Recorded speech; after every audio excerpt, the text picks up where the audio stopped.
Hello and welcome to our channel.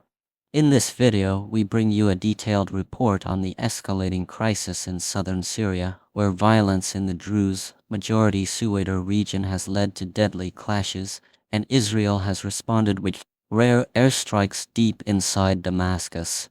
Here's what you need to know, Yai. Background of the conflict: tensions began to rise on July 11th, when a Druze civilian was reportedly abducted and beaten by armed Bedouin fighters near the Damascus-Suwaida highway.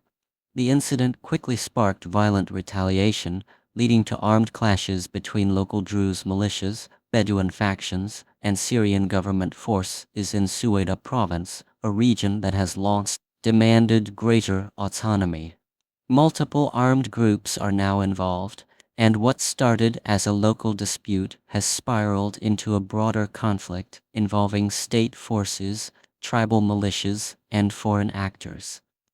Casualties and breakdown of fighting. According to various human rights monitors and media reports, at least 250 to 300 people have died since the fighting began, including both militants and civilians. Some reports estimate even higher numbers. Local residents say that entire neighborhoods have been turned into battlefields.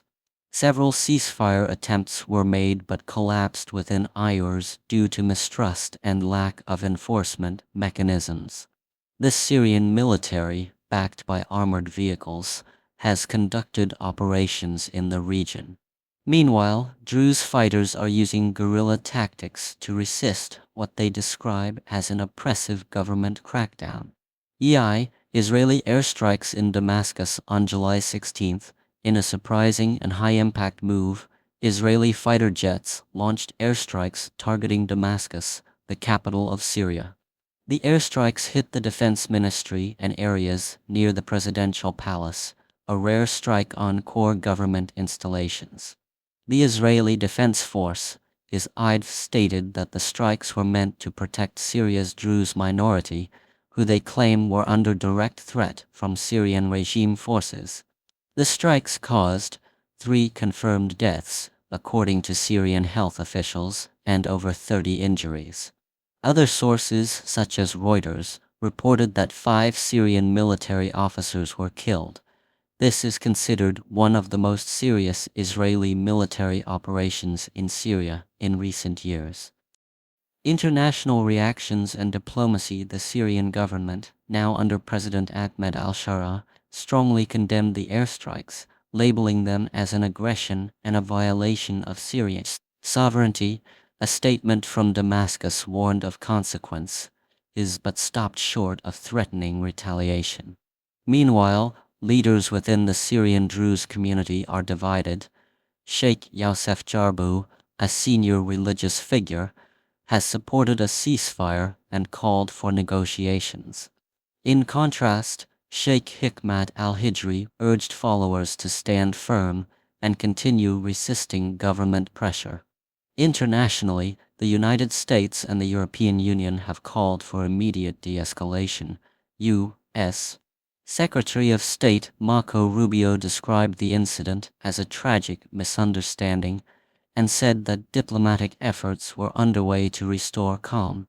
The UN has expressed deep concern and warned that Syria's fragile post-war stability could unravel.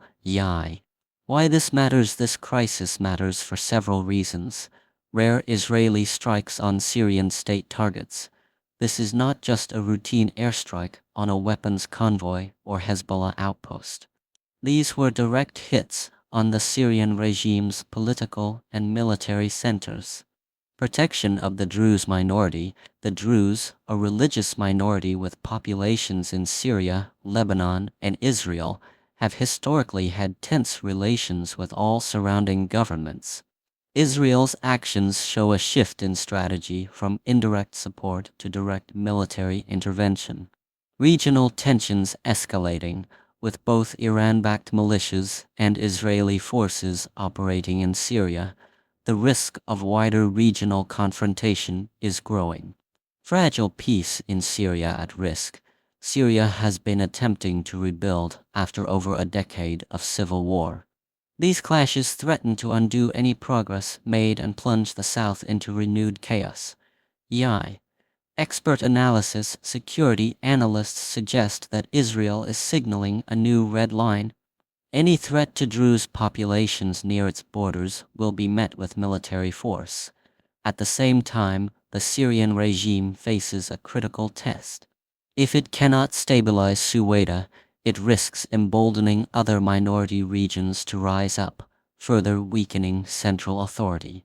The international community is urging all sides to return to dialogue, but the situation remains volatile and deeply complex. Conclusion. To sum up, a Druze-Bedouin clash in southern Syria has escalated into a multi-front conflict involving Syrian forces, militias, and now Israel.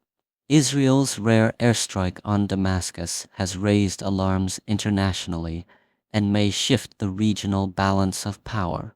The fate of Suwaida and its Druze population now hangs in the balance as diplomacy competes with the drums of war.